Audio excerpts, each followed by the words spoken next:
All right. Hey guys, thanks for hanging with us here at Apolitical. Once again, taking the conversation to another level. We take a little break, had to, like I said, get a little water, stretch our legs a little bit. But hey, we want to talk about season two. We want to talk about what's coming up and a lot of opportunities, a lot of good things for Apolitical that we have partnerships with in the community. A lot of things we're going to be doing. We're doing interactions and just really taking that political conversation, like I said, to another level.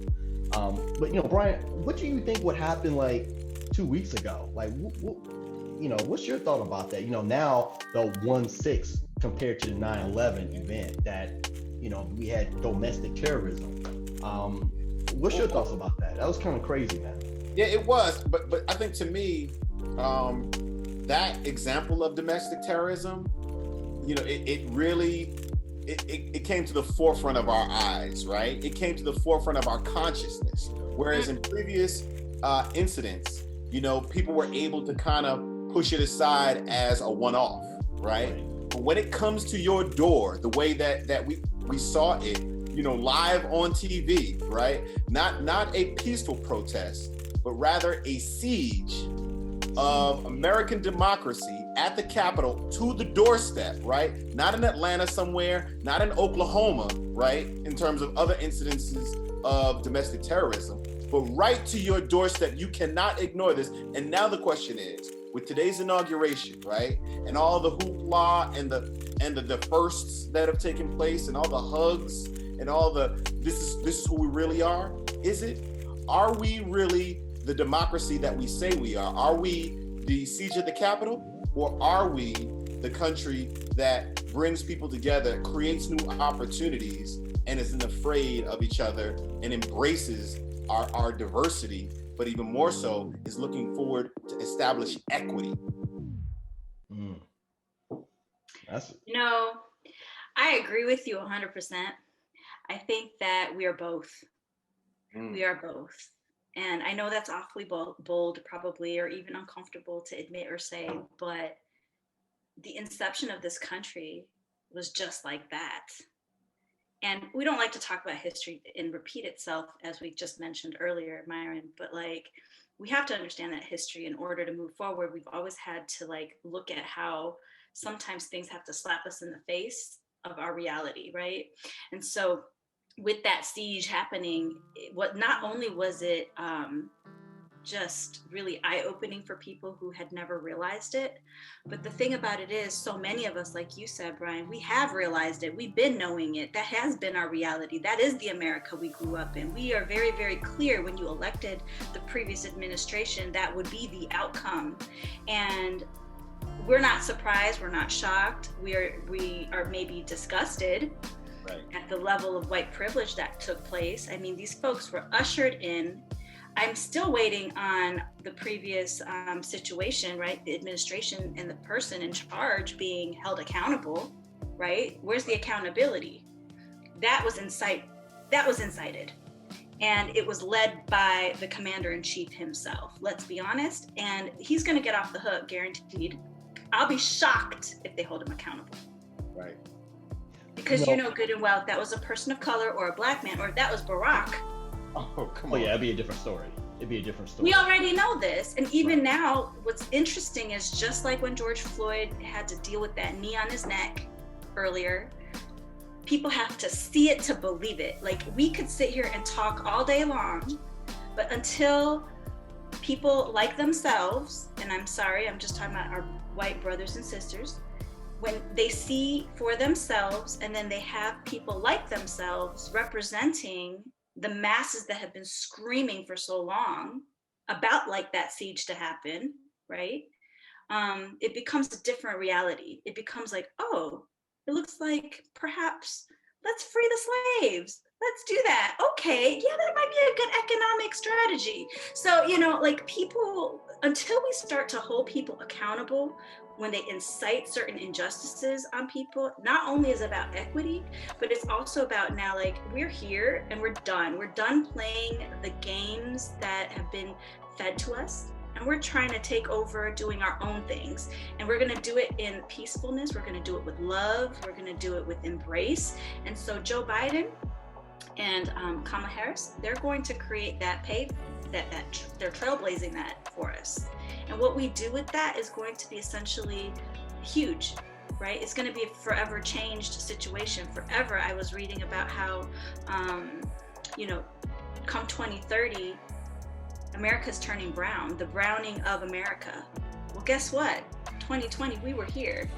Right. And we spoke loudly. And so I think the future of America is where the shift or the scales, the balance has happened, and it can't be about just one power in place. It's going to show equity just by representation, by asking for those big things we've been too shy to ask for all these years. I think we're here. We're not asking, we're starting to just insert ourselves assertively.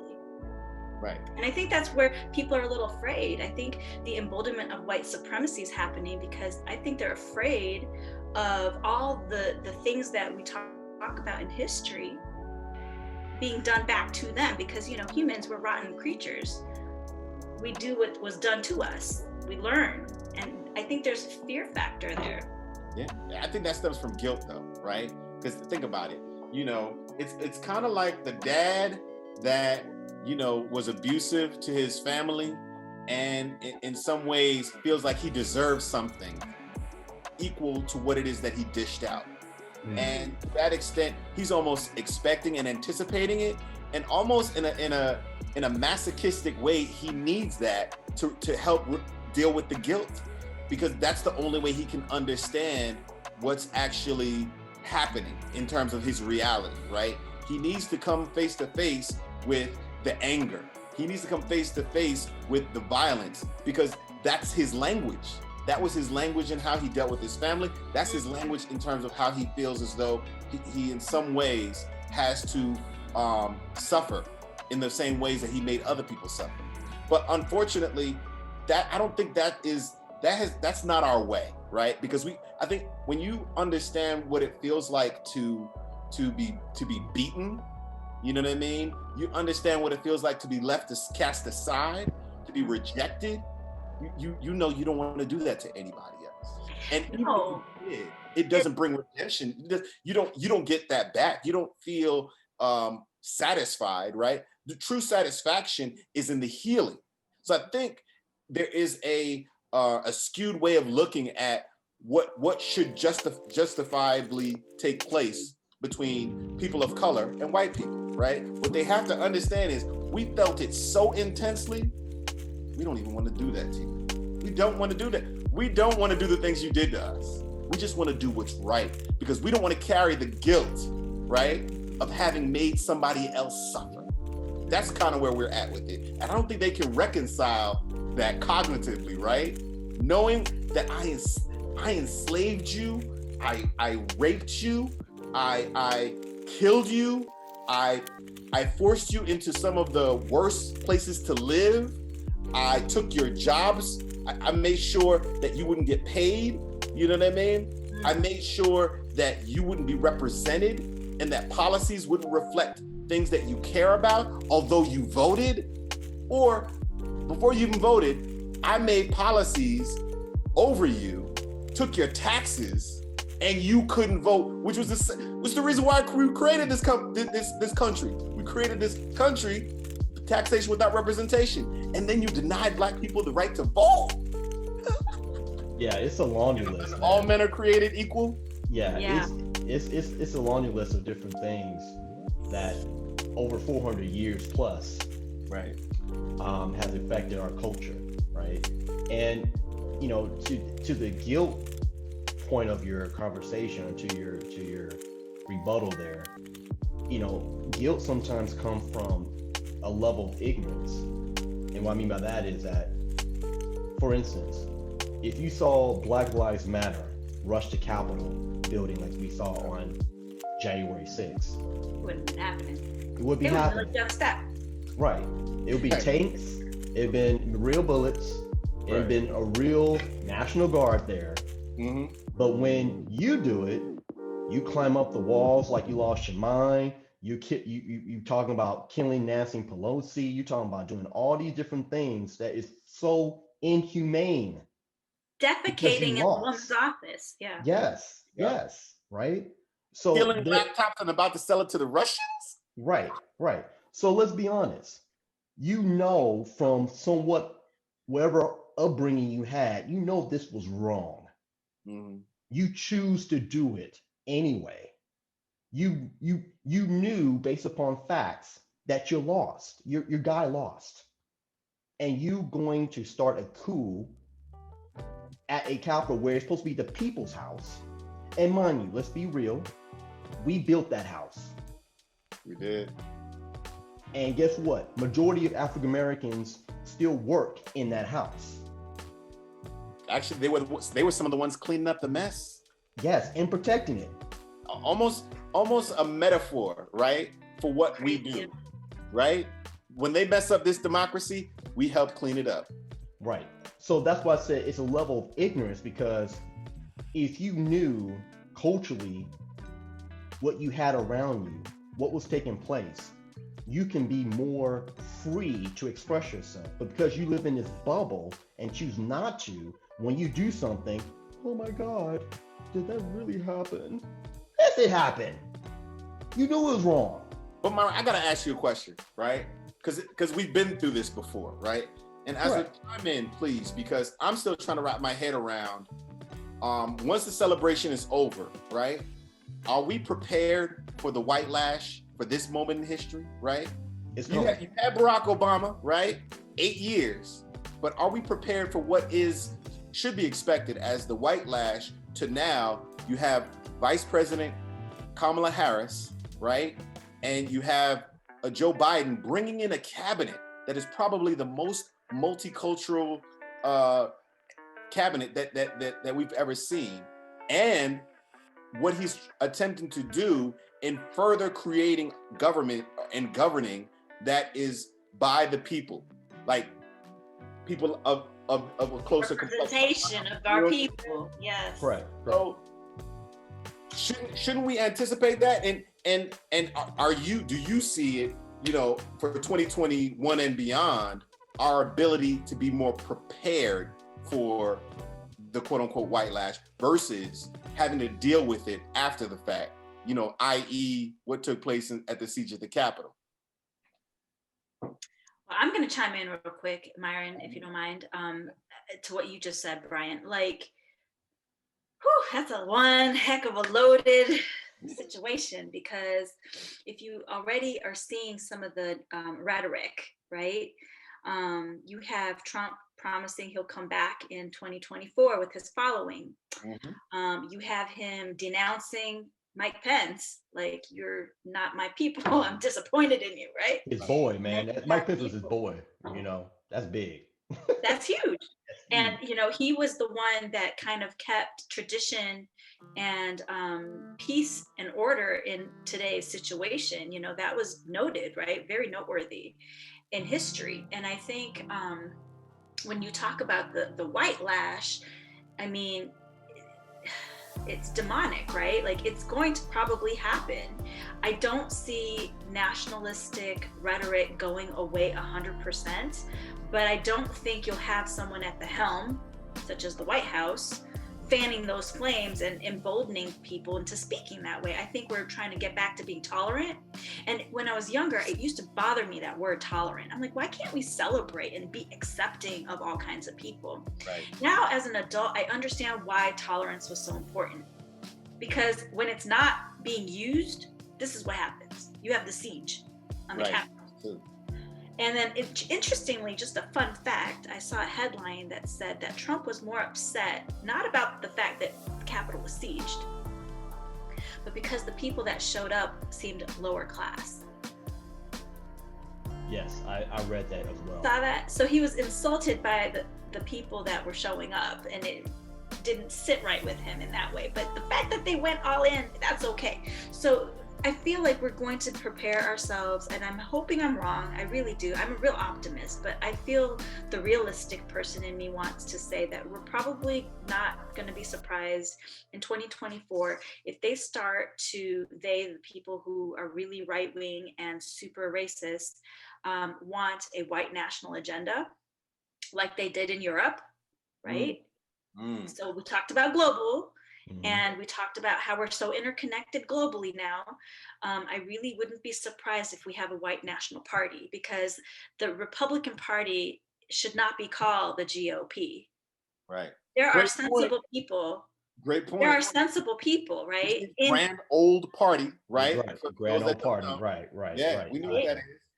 And so that GOP, I think, will eventually, the Republican Party is going to take a departing. That's my feeling. I feel like people who are in the middle, who are just conservative in their ways of spending or maybe some political views, will still be Republican. We'll probably have the Democrats, probably. And I don't see our Democratic Party splitting like that crazy, you know, like Bernie Sanders, left wing, like that Right. kind of crazy. I feel like we're still sort of in the middle. But I do think that the Republicans, you may see an uptick in people wanting like a white national party that is truly the GOP. From what I heard that Trump is considering a patriot party. I don't know. There you go. Yeah. But think about how it sounds too, right? Patriot party. You know. Well, they tried to hijack the flag. Yeah. Yeah. Didn't they? They took it Yeah. back. I think what's going to happen is we're going to see we're going to see four parties, in my theory, right? Do you think? I think what's going to happen is you're going to see some of the common sense or some of the GOP members of the Republican Party migrate to the independent. They're not going to be Democrat, but they'll migrate to independent. You're going to see an influx of independent members grow. And you're going to see where, as you said, the Patriot Party that may take place emerge. Because right now, the last 6 months, the Republican Party had basically a civil war within that party. You had fact and fiction battling within this party, and you had people breaking off even after the first impeachment. Let's make clear, he's been impeached twice, y'all. Right. Twice. Yeah. So, and you think about it too, you look at the siege on January 6th, you had 10 Republicans that didn't vote for the first impeachment, vote for the second impeachment. And back to you were saying, Azra, once people experience that, oh my God, my life is in danger. Your life been in danger.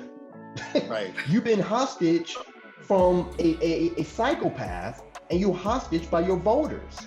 So you damn if you do, you damn if you don't. You have to pick a side.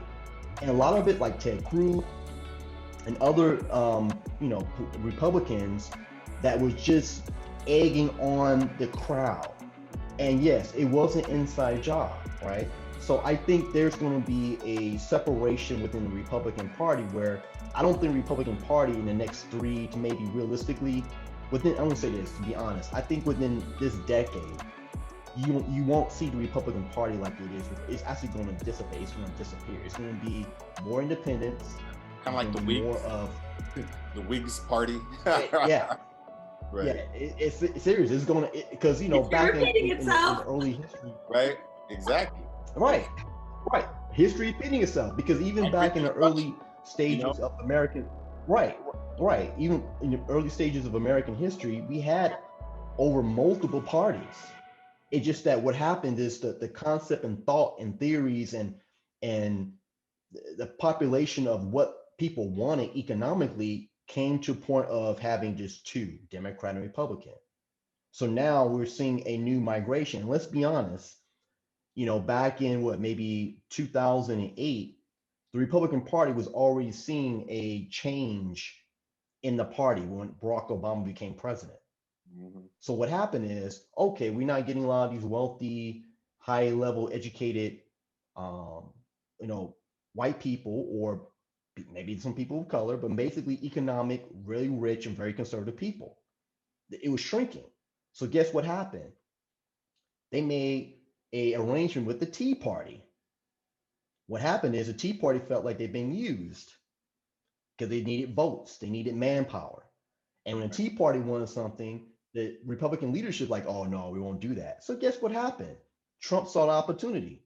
Oh, you're not really giving your party what they really want, and your party's not really Republican. There's something else. Right. That's what happened. That's how he was able to come in and control the Republican Party and turn it into a cult, because the Republican Party never redefined itself. It wanted to stay conservative.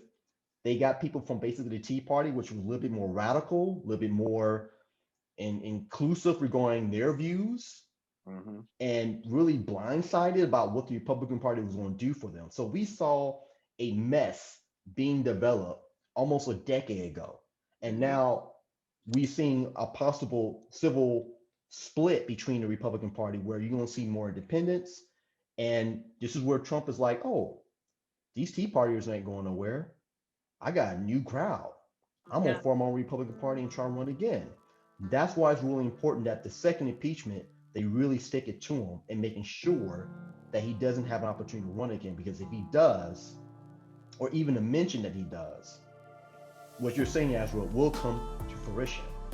We will see a major white lash, a backlash of this resurgence of what we saw the last 4 years. And this time, it's coming with vengeance. This time, it's coming with intelligence. This time, it's coming with more equipped to be able to compete politically. Yeah, not so reactionary. Yeah, yeah, and I think what we have to remember is that his orientation to leadership is through media. Yep. And from that, let's say he's successful, right? He can never hold office. He won't need to, okay? Because everybody that is trying to run Republican, Patriot Party, if you want these white votes, you want these 74 million votes, you'll have to come through me. My media will get you there. You know what I mean? I can give the blessing. If Trump becomes, or the Trump family become kingmakers, that's even worse. Ooh, yes. And you know, I'm so happy that you said this. I was looking up a book that came to mind when I was researching some of this. So, you know, I teach communication and I've always been fascinated with rhetoric. There's this author, her name is Jennifer Mercia, Mercica, if anyone's interested in checking this out. It's called The Demagogue for President, The Rhetorical Genius of Donald Trump. Check out that book. She just talks about how he talks on both sides of his mouth, very intentionally, how he uses repetition to get his base all riled up, and how it's dangerous, and how dangerous rhetoric and dangerous speech creates dangerous behaviors, and that it's all connected and it's almost to a science. You talked about him being a sociopath. This man is a narcissist. And the narcissism is like, I would say clinical. I'm sorry, what'd you say, Myron? Yeah. I'll say it's a cousin to being a psychopath. They almost on the same elements of personality. Very, yeah, but he should get diagnosed. But anyways, the point is that his rhetoric has a lot of power with his base and anybody else who wants to play with him.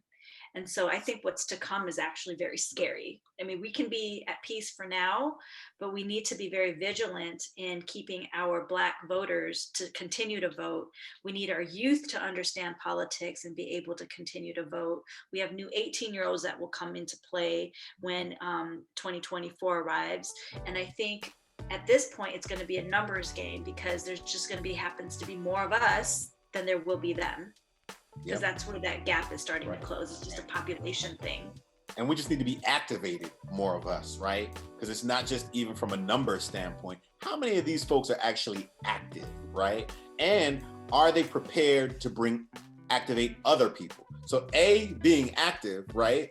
And then having the ability for those active members to activate other people, right? And it continue to perpetuate, political power, or on a very basic level, just community organizing that can continue to perpetuate itself and inform, investigate, and address. And we need informed voters. We can't just vote straight ticket. We need informed voters that are really going to be thinking about the whole and what is good, right? So that needs to continue. Yeah, so, right, and in the closing segment here regarding what we're talking about in season 2, these are some of the conversations that we'll be having, right? And I'm excited for season 2 because we're really going to get really involved in community Azra's on with the a lot team, of community yo. organizations. Azra's on the Yes, team. yes, we got Azra T. You know, when we got some other people, we got some national guests coming on. I want to give you all the goodies.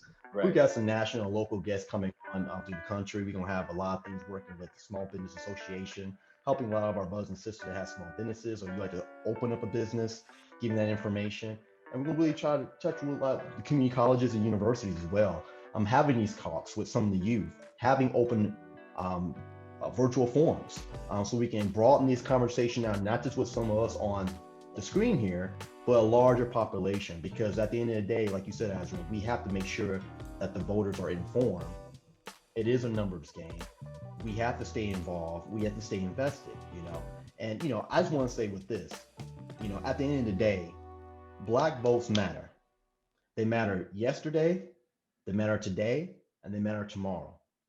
One thing we have learned from the last 4 years, if we don't get involved, we don't stay active, we don't have these conversations like we're having now, once again, someone else will dictate our agenda for us. And that's a lesson that we got to learn, because once again, we don't learn it, we will repeat it. So, Azra, Brian, any closing remarks before we let the audience go and have them getting ready for season 2? You know, I think preparation is key, and I think in being informed is part of your preparation, and hopefully these things become more popular in terms of popular culture and the ways that we engage one another. You know, you go out, you hang out, you play video games, or, you know, maybe you ball, but you always make sure that you check in and make sure that you're connected to what the political climate is and what your contribution needs to be. And you bring your boys with it, you bring your girls to it, and you make sure that it's something that we're doing socially, because it can be fun too, you know what I mean? But more importantly, it keeps us safe. It does. I think I want to inspire our youth and youth listeners to not only do all that, but also think about maybe a life of service, and perhaps prepare yourself, mentor yourself, get in alignment with what it might look like to be serving in a political role. It could be local, it could be a council person, it could be, you know, working with your local chamber of commerce. There's a lot of impact from a local level. So, I mean, I want everyone to understand that we all have empowerment within us. And you have to foster yourself and give yourself that ability and say, why not me? Right. Well, guys, hey, it's great to always chit chat with you. I can't wait for our first show on season 2. Hey, guys, don't forget, follow us on YouTube, Team Apolitical. Follow us on Spotify, Apple, and also Google Podcasts as well. So, guys, hey, love us. Get this conversation going to another level. Let's continue it throughout season 2. And once again, guys, hey, thank you for chiming in for Apolitical. We always try to take the conversation to a higher level. Have a good night, guys.